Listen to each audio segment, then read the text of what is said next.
Okay, so you've probably noticed this, right? The AI chatbots we talk to, they're absolute geniuses, but they also have the memory of a goldfish. It's so weird. One minute they're writing a beautiful poem about, I don't know, a cheese sandwich, and the next they're explaining quantum mechanics.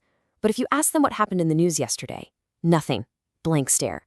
It's a really strange problem. So today, let's dive in and unlock the potential of this goldfish genius. I mean, you have to wonder, how can an AI know every single detail about the fall of the Roman Empire, but have no clue who won the Super Bowl last year? It honestly feels like you're talking to this brilliant professor who's been, locked away in a library since 2021. And the crazy part is, this isn't a bug. It's actually a core feature of how these large language models are built.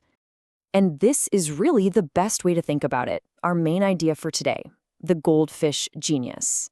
On one hand, it's this brilliant student, It can reason, it can create, it can explain things that would make your head spin. But on the other hand, it's a goldfish. Its entire world is stuck in this little glass bowl of knowledge, completely frozen at the moment it was trained. And that combination, that's the puzzle we're here to solve. So let's put a name to it, the brilliant goldfish problem. And what this really all comes down to is the simple concept that engineers call the knowledge cutoff. It's exactly what it sounds like. It's the date on the calendar where the AI's training just stopped. Its brain is effectively frozen in time. Now, the technical term for this frozen brain is parametric memory. And just think of it like this. When an AI is training, it's basically cramming for the biggest test of its life, stuffing all of human knowledge into its internal brain cells, its parameters. It's like printing a massive encyclopedia. It's amazing. But, and this is the key, once that book is printed, it's static. You can't just add a new chapter about last week's events. You'd have to reprint the entire thing, which costs a fortune and takes forever. And this is why it matters.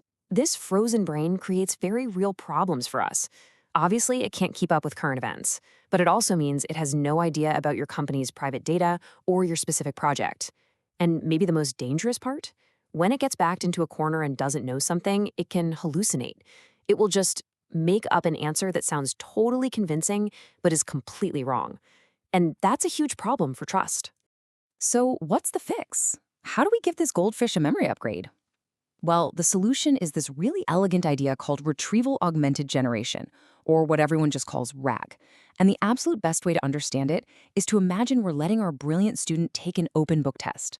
Think about it. A normal LLM is taking a closed book test. It can only use what it crammed into its brain, that parametric memory. That's it. But an AI with RAG, it gets to take an open book test. Before it even tries to answer your question, it gets to look up the relevant facts from a source that's completely up to date. And this really gets to the heart of it. A recent paper summed it up perfectly. RAG is a hybrid. It takes the amazing creative power of the language model and combines it with the rock-solid, factual reliability of basically a search engine. You literally get the best of both worlds. So how does this whole open book test thing actually work under the hood? Well, it's a super logical three-step process, and its whole job is to feed the AI fresh, relevant info for every single question you ask it. It's a simple little dance. First, retrieve. When you ask a question, the system first goes on a fact-finding mission. It searches an external knowledge base, could be the whole internet, Wikipedia, or your company's private documents, for anything relevant. Second, augment. It takes all that useful info it found and literally just pastes it into your original prompt. And finally, step 3, generate. Now, and only now, does it hand this new, supercharged prompt over to the LLM to create an answer that's grounded in actual checkable facts. And I know this diagram looks a little intimidating, a little technical, but I promise it's the exact same simple idea. Your query goes to a retriever, that's our little fact finder. It pulls info from a knowledge base, and then it bundles all of that up and sends it to the generator, our goldfish genius, to create the final answer. See? Same thing. You know, the team at NVIDIA came up with another great analogy for this. They said to think of the LML as a really wise judge. The judge has a huge general knowledge of the law. That's its parametric memory. But for a really specific case, the judge needs to send a court clerk, that's our retriever, to the law library to find the exact legal precedents to cite. That's RAG, right there. Okay, so REG sounds like the perfect solution, right? A magic bullet. Problem solved. Well, as you can probably guess, it's not quite that simple. It turns out that giving the AI an open book can sometimes backfire in this really fascinating way. something we can call the wrong textbook paradox. I mean, it seems like common sense. Giving the AI any extra information has to be better than giving it nothing, right? You're giving the student a textbook for the exam. I mean, what could possibly go wrong? Yeah, about that. It turns out it can go very, very wrong. So get this. A really sharp team at Google Research found this wild paradox. They discovered that when you give the model what they call insufficient context, and you can just think of this as giving our student the completely wrong textbook for the exam, the AI gets overconfident. It loses its ability to just say, hey, I don't know, and it actually becomes more likely to hallucinate. And this chart right here just shows how insane this is. Look at this data. When the AI had no extra help, it was wrong about 10% of the time. Okay, not great, but manageable.